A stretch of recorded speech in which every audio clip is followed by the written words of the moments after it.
We may now be seated.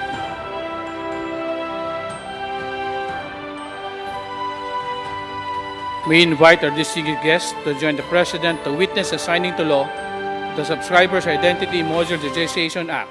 On stage are Vice President Sara Duterte Carpio, Senate President Juan Miguel Zubiri, Principal Author, House Speaker Ferdinand Martin Romualdez, Principal Author, Executive Secretary Lucas Bersamin, Special Assistant to the President Antonio Ernesto Lagdameo, Presidential Managing Staff Secretary Maria Sinaida Angping, Secretary Ivan John Uy, DICT, Representative Ferdinand Alexander Marcos, Author and Baligang Conferee, Senate Pro Tempore Loren Legarna, Author, Senator Amy R. Marcos, Author, Senator Majority Leader Joel Villanueva, Author, Senator Sherwin Gatchalian, Author, Senator Ramon Revilla Jr., Author, Senator Joseph Victor Ejercito, Author and Baligang Conferee, Senator Grace Poe, Author, Baligang Conferee and Sponsoring Committee Chairperson, Senate Committee on Public Service, House Majority Leader Manuel Jose Dalipe, House Minority Leader Marcelino Libanan, Representative Chino Almario, Author and Baligang Conferee, Representative Tobias Reynald Chanco, Sponsoring Committee Chairperson, House Committee on Information and Communication Technology, Representative Jude A. Asidre, Representative Rexy Gatchalian.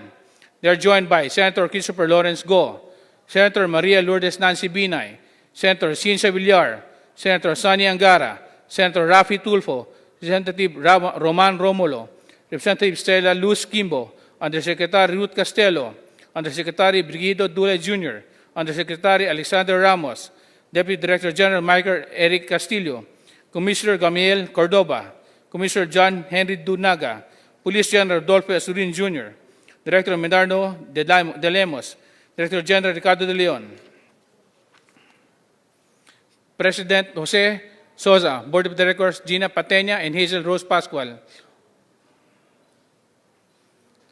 Upon the President's signature, House Bill Number 14 and Senate Bill Number 1310 shall now become known as Republic Act Number 11934, entitled An Act Requiring the Registration of Subscriber Identity Module Cards. The law provides for the regulation of the sale and distribution of subscriber identity module cards or SIM cards to promote end-user accountability and prevent proliferation of mobile phone scams and data breaches.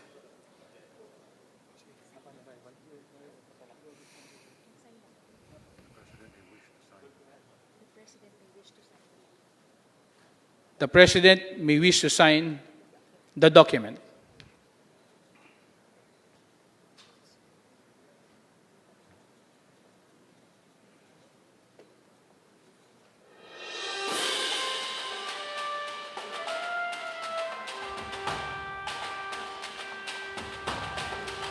May we invite everyone to face the cameras for a quick photo opportunity.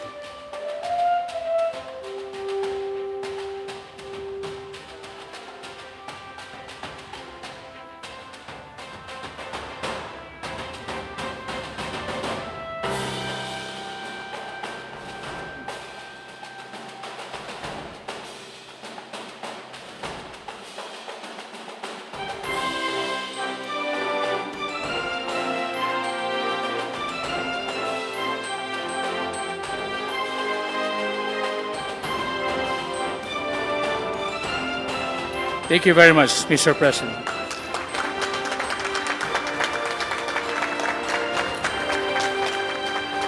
Once again, we invite everyone to face the cameras for a quick photo opportunity.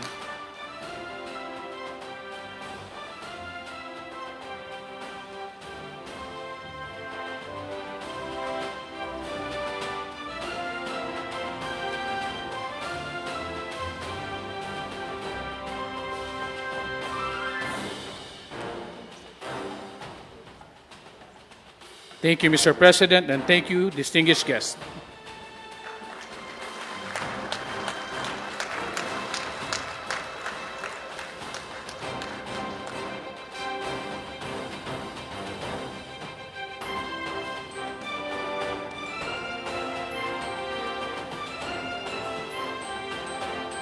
We may now all be seated.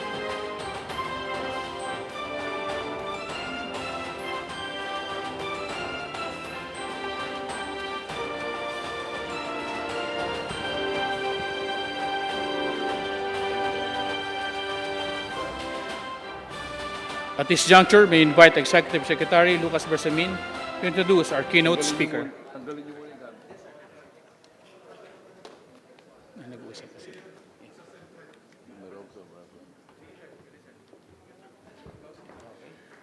Ladies and gentlemen, the President of the Republic of the Philippines, His Excellency Ferdinand Romualdez Marcos, Jr.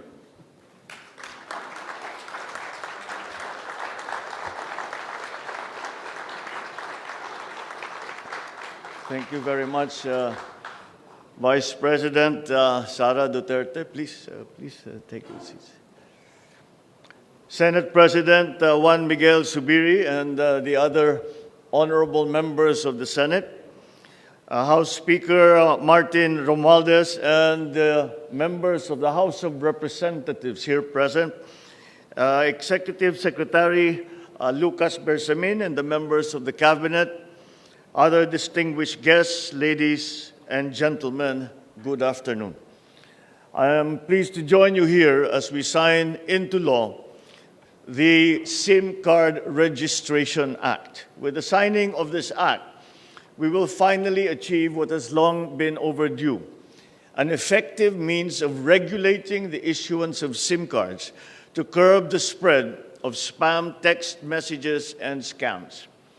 We will soon be able to provide law enforcement agencies the tools needed to resolve crimes perpetrated with the use of these SIM cards, as well as providing a strong deterrence against the commission of wrongdoing.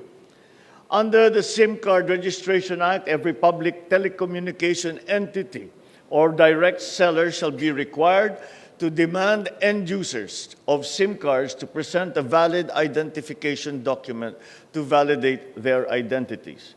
These telecommunications entities shall also be required to maintain a SIM card register of their subscribers, containing information required under this law.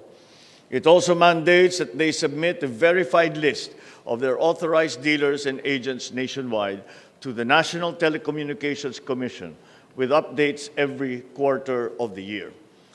To cover all users of SIM cards in this act, telecommunications entities are mandated to ensure the registration of existing prepaid SIM card phone subscribers within a prescribed period. Failure to comply results to the grant of authority for telecommunications entities to automatically deactivate services to the specific SIM card subscriber under the force of law.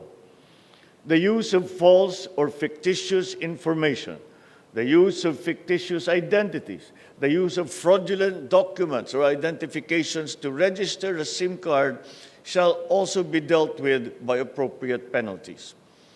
Crucially as well, included in this crucial piece of legislation are provisions that make paramount the protection of confidentiality and data privacy rights of subscribers, which shall begin to take effect at the point of sale. Any information in the SIM card registration shall be treated as absolutely confidential unless access to this information has been granted by the written consent of the subscriber.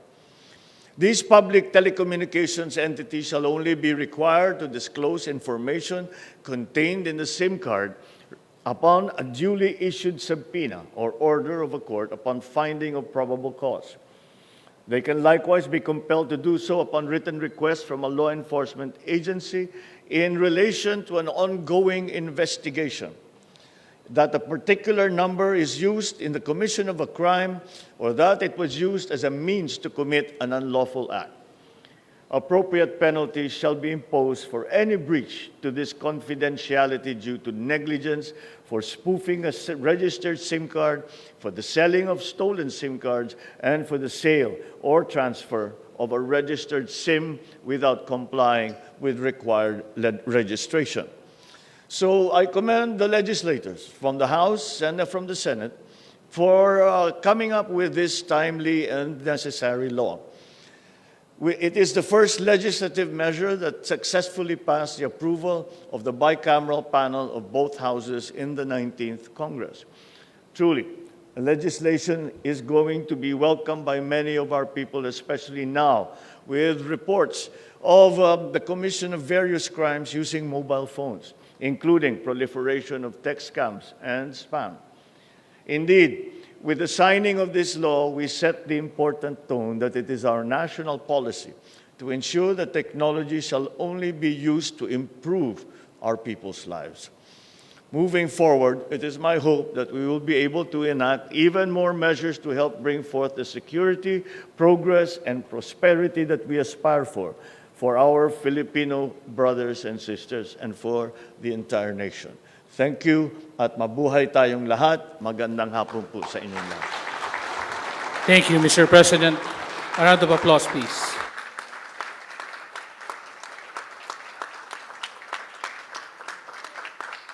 Ladies and gentlemen, that concludes today's event.